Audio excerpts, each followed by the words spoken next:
नमस्कार, स्वागत है आपका खबर फर्स्ट में। मैं आशुतोष पांडे, हमारे साथ मौजूद हैं पूर्व मंत्री प्रमोद कुमार जी। जानेंगे इनसे कि आजकल जो बिहार में माहौल चल रहा है, जहां एक तरफ शिक्षा मंत्री वर्सेस के पाठक आज काफी ट्रेंडिंग कर रहा है, और सवाल ये है कि जब एक ईमानदार छवि का ऑफिसर जब बिहार की शिक्षा व्यवस्था को सही करना चाहता है, तो उसमें सरकार और मौजूदा सरकार जो है और उनके मंत्री यो को इतना क्यों पहुंच रहा है ठेस?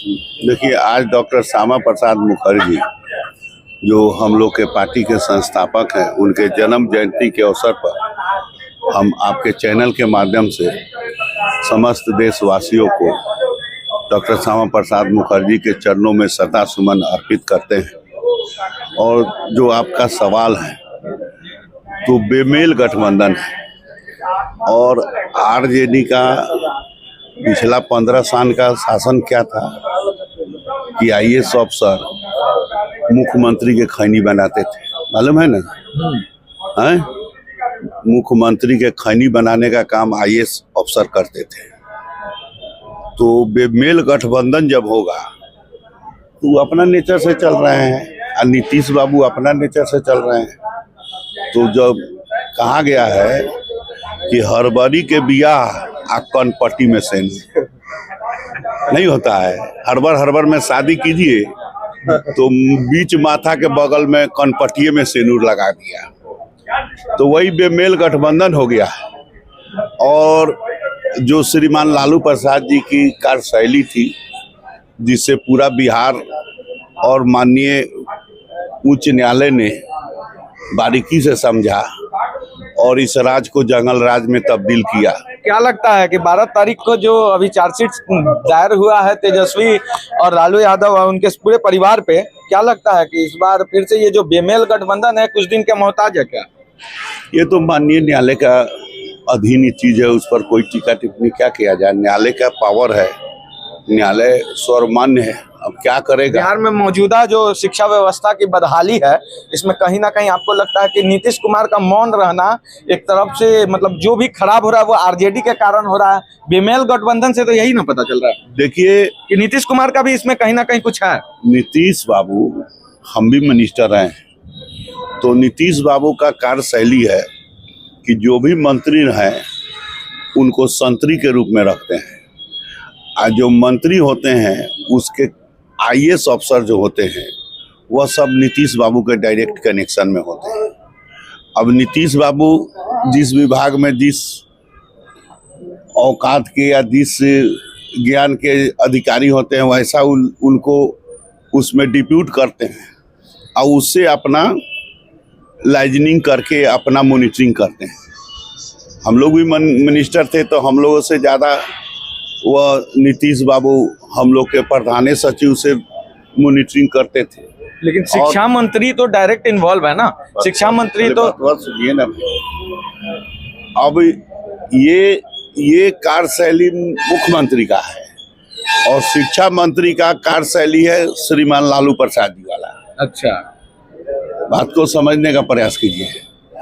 अब इनका कार्यशैली है आईएएस अफसर वाला और उनका कार्यशैली है खैनी बनाकर खाने वाला। तो ये चाहते हैं कि हम अपने मन से चलें और आईएएस अफसर जो होते हैं वह नियमावली से, नियम और कायदा कानून से, और ख़ास तौर पर जो ईमानदार अधिकारी होते हैं वो फूक फूक कर चलते हैं। तो के पाठक निश्चित तौर पर अच्छे अधिकारी हैं, और जिस विभाग में, चाहे वह खनन विभाग में रहे हो, चाहे ये आपको मद्य निषेध में रहे हो, तो उस विभाग को तो जिंदा जरूर किए। तो उनका भी उद्देश्य है कि शिक्षा विभाग को पटरी पर लाना।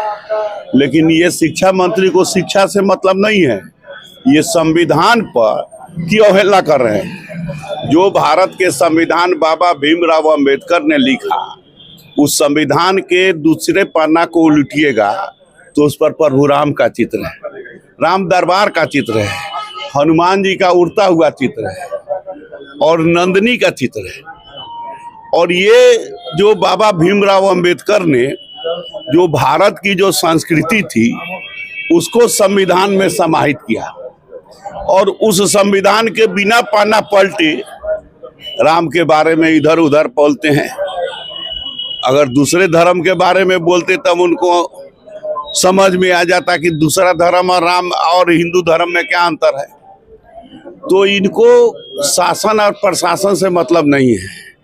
ये और जो नीतीश कुमार जी की जो सरकार है वह खोखला हो चुकी है, वित्तीय संकट की सामना कर रही है और उनके खजाना खाली है, खजाना में व्यवस्था नहीं है।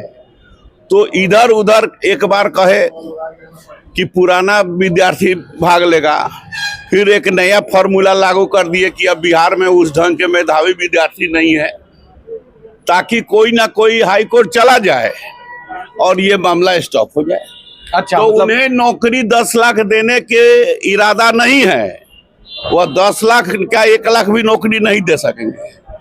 उन्हें नौकरी देने का इरादा नहीं है, लेकिन जनता के बीच में ये बताना है कि हम प्रयास कर रहे हैं, और वह भी ऐसा प्रयास कि जो उच्च न्यायालय में चला जाए, ऐसा प्रयास कि जौन विद्यार्थी परीक्षा दिया वो आज रोड पर विद्यार्थी के साथ क्या जुल्म हो रहा है ये छुपा हुआ है, आप ही लोग के चैनल से दिख रहा है। तो ये फेल्योर सरकार है। 2 रास्ता है। एक रास्ता है माननीय मुख्यमंत्री का कि वह जो जीरो टॉलरिंग की बात कहते हैं, तो वह जो आरोपी उनके कैबिनेट के मंत्री हैं उनके जेल गेट पर जाकर सैल्यूट देंगे, और नहीं तो जनता के बीच में जाकर जनमत ले। 2 रास्ता है। अब मुख्यमंत्री को तय करना है कि आरोपित के जेल गेट पर जाकर सैल्यूट दे कि जनता के बीच में जाकर सैल्यूट दे। और ये चिंतन मंथन में माननीय मुख्यमंत्री जी पड़े हुए हैं, एक से एक जोधा लोगों से बैठाकर। 13 साल में तो कोई विधायक, हम कैबिनेट मंत्री थे, कहाँ हम लोगों को बुलाकर, वो कैबिनेट में बैठते थे वहीं बात होता था, उसके बाद बुला के कहा। अधिकारी से समीक्षा होती थी, अधिकारी जब समीक्षा समाप्त होता था तो कहता था सर आ जाइए, कहाँ है, तो फलानी जगह आ जाइए। एक सवाल है सर आप ही से जुड़ा हुआ कि जैसे बिहार में जब बीजेपी और जदयू का गठबंधन था, तो क्या उस समय बीजेपी के मुख्यमंत्री से नीतीश कुमार तालमेल नहीं बैठाते थे, बातचीत नहीं करते थे? वो अधिकारी बातचीत करते थे, मंत्री का कोई रोल नहीं। मंत्री तो उनका अधिकारी सब, उनके जो आप्त सचिव हैं, उनके जो सचिव हैं, वो 1-1, 5-5, 6-6 विभाग के मॉनिटरिंग करते हैं और उनके पास प्रोड्यूस करते हैं।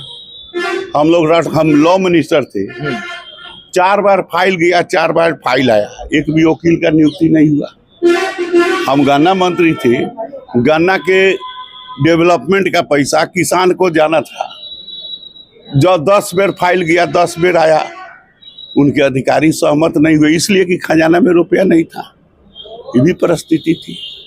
मतलब बिहार गवर्नमेंट के पास कहीं ना कहीं पैसा की कमी है और महत्वाकांक्षाओं की भी कमी है, राजनीतिक महत्वाकांक्षाओं की कमी है। तभी आप देख सकते हैं कि एक पूर्व मंत्री द्वारा बीजेपी के काफी गद्दावर नेता ये रह चुके हैं, लेकिन इनका ये कहना है कि नीतीश कुमार की सरकार में, मौजूदा सरकार में मंत्री की बात नहीं सुनी जाती। कहीं ना कहीं उनके जो प्यादे हैं, जिन्हें आप कह सकते हैं कि उच्चाधिकारी, जो उनके एकदम चमचे हैं, उनकी बात सुनी जाती है, उनकी मॉनिटरिंग पर काम की जाती है। यही है दशा।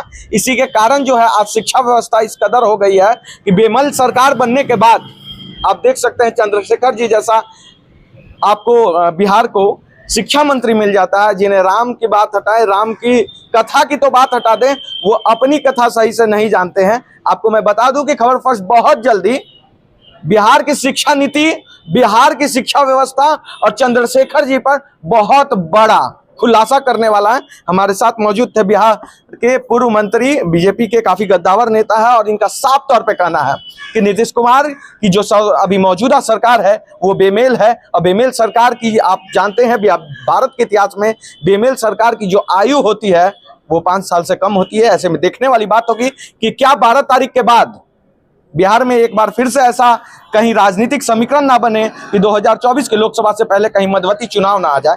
ऐसे में तमाम बड़ी खबरें के लिए बने रहे खबर फर्स्ट के साथ। सर शुक्रिया खबर फर्स्ट से जुड़ने। धन्यवाद।